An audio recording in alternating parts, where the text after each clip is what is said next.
ngo uwiteka niwe mwungeri wanjye sinzakena. Oya nta bukene, ntabwo tuzakena rwose. Ni keza. Wow, kararyoshye pe.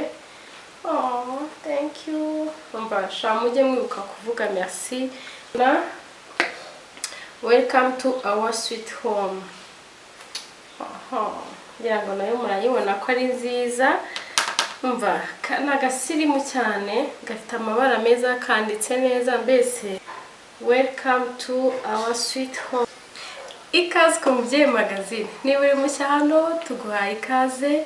Je nibahizi umutesiridi. Niba utarakora subscribe yikore nonaha kugira ngo tugumane ku mubyeyimagazine. Muri aka kanya rero tugiye kurebera hamwe imitako myiza y'abasirimu kandi idahenze wakoresha utaka iwawe, wakoresha utaka mu rugo rwawe, kwibaraza, muri koridoro, mbese aho ushaka gutaka hose kandi udahenzwe.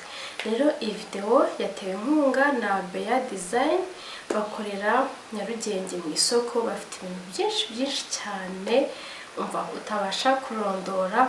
Rero muri bimwe bagira akaba ari byo ngiye kwereka, ariyo iyi mitako wakoresha iwawe umva ukabona harasa neza, harakeye, mbese n'ahasirimu. Rero twihuse tugiye guhera ku mutako wa mbere. Umutako wa mbere nguyu ngira ngo murahabona neza. Nkuko nababwiraga ni imitako ushobora gushyira mu nzu yawe iwawe umva uko ushoboye kose, uko hateye. Rero iyi ya mbere iriho message igira iti welcome to our empire. Akaba ari umutako mwiza cyane wakoresha iwawe.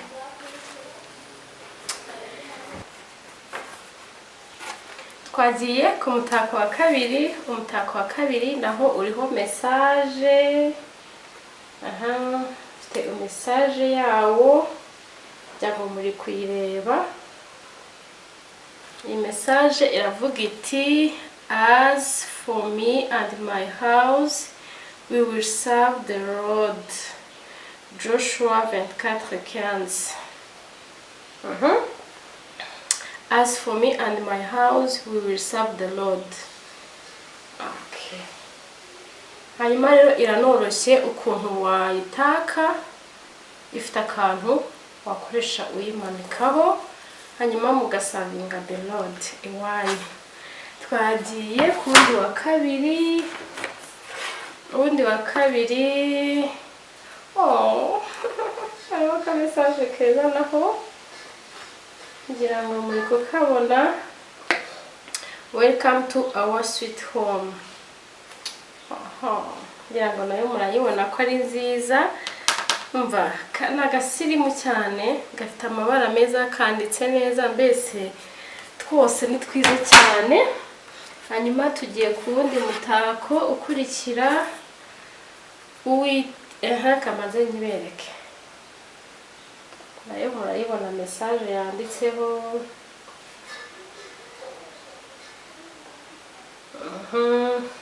Yanditseho ngo uwiteka niwe mwungeri wanjye sinzakena. Oya nta bukene, ntabwo tuzakena rwose. Uwiteka niwe mwungeri wanjye sinzakena. Zaburi 23:1. Twagiye ku wundi mutako ukurikira.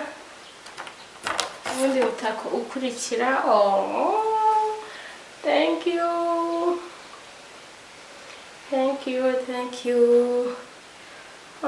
Ni keza. Wow, kararyoshye pe. Thank you. Mbasha mujye mwibuka kuvuga merci, mujye mwibuka gushimira abantu babafashije, batumye mwishima, batumye ubuzima buhinduka, kuko merci ni ijambo rikomeye cyane, kandi no kubitekereza ni byiza ukabyereka n'umuntu ko ukibyibuka, ko ukimushimira utabyibagiwe. Iyindi ngiyi message ikurikira yanditseho ngo Jesus the head of our home. Jesus the head of our home. Yeah. sibyo? Yego, nayo ni nziza. Hanyuma tugiye ku yindi. Bon appétit, bon appétit, bon appétit. Abasirimu rwose ngomba kugira n'akantu kabibutsa kugira appétit. Sibyo? Numara guteka ntugashyira ibiryo hariya ku meza gusa ngo abantu baze bicare. Oya, ugomba no kwibutsa yuko bagomba kugira appétit igihe barimo kurya. Nako ni keza. Twagiye ku yindi ikurikiraho. Beya design rero ibintu byose abayabyitayeho, nta bantu aheza. Amadini yose waba wemera waba utemera wakwibonamo. Rero with Allah everything is possible. Yeah. Everything is possible with Allah. Allah. Inshallah.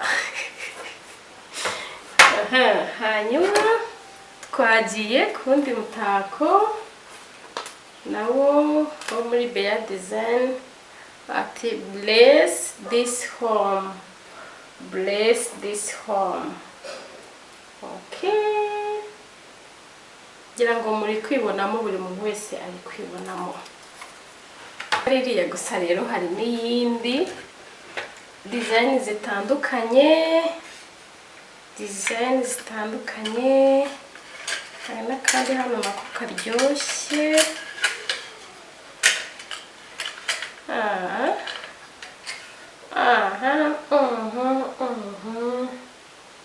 Murakabona nako ukuntu ari keza.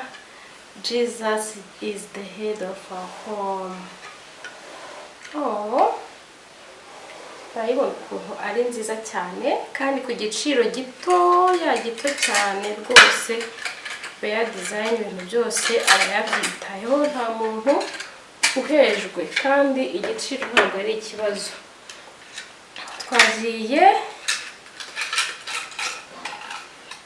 Twagiye no ku wundi. Welcome to our sweet home. Welcome to our sweet home.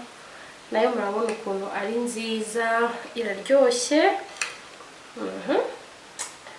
Okay.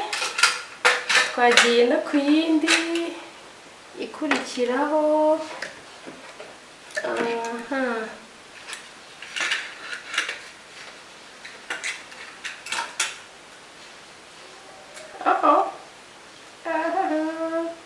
Nayo murabibona ukuntu iryoshye. Happiness lives here. Happiness lives here.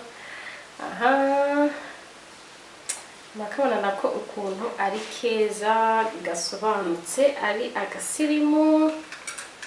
Twakomeje tugiye ku yindi. Undi mutako. Home sweet home. Home sweet home. Nayo murabona ko ari nziza. Rero iyi mitako mberetse ntabwo ariyo bafite gusa, ahubwo bafite n'iyindi mitako itandukanye. Izi ni sample. Rero wakwigererayo, ndaje bashyireho nimero. Hanyuma rero umva buri wese yibone muri Beya design. Rero ibiciro ni hagati y'8 na 15. Murumva ko ntabwo ari amafaranga menshi pe. Ni amafaranga makeya atuma iwawe hagira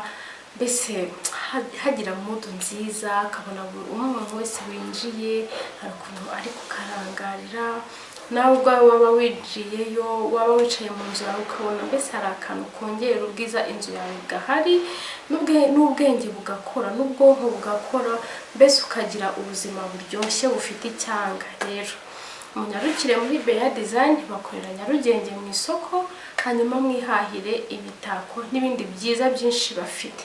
Ariko rero niba utarakora subscribe uyikore ku Umubyeyimagazine, ukore like, ukore share, hanyuma tugumane ku Umubyeyimagazine. Murakoze cyane rero, naho ubutaha. Bye.